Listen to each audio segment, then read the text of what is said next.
Lots of companies hear me or others talk about customer centricity and they say, man, that's great. We wish we could do a strategy like that, but we can't.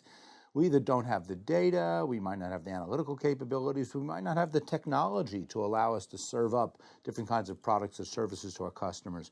Or maybe there's regulatory restrictions that prevent us from doing it, even if we think we're able to. And so rather than just having those companies just walk away and say, well, it's not for us, I've had some very interesting experiences with companies from a variety of different industries, one of which was a pharmaceutical company, and another one was Google. Okay, two companies that might have the capabilities to treat customers differently, but they're really hesitant to do so. So in these cases and in others, one of the big wins of customer centricity has been for these companies not so much to be customer-centric with their own customers, but to teach their customers how to be customer-centric with their customers.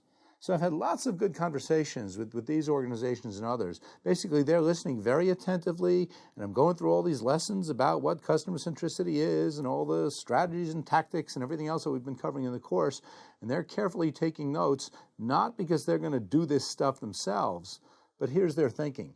If we can teach our customers how to be more customer-centric, then they will see us as a trusted advisor.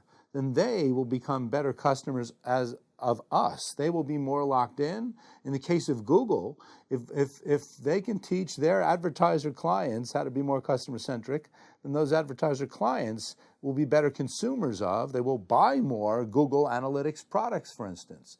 So in many cases, the idea of customer centricity isn't necessarily something that you do with your own customers, or it's not something that you do only with your customers, but in a B2B setting, you're also going to teach your customers how to do these kinds of things with their customers. Pay it forward.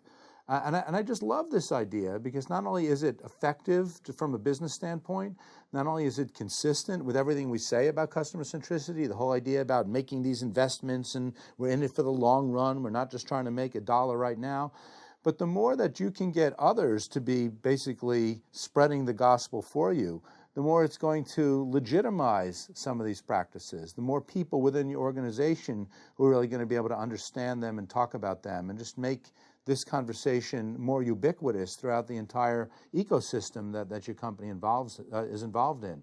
So this is an idea that really I didn't have in mind at all when I was writing my book on customer centricity. It's one of the things that I've been learning as I go ahead.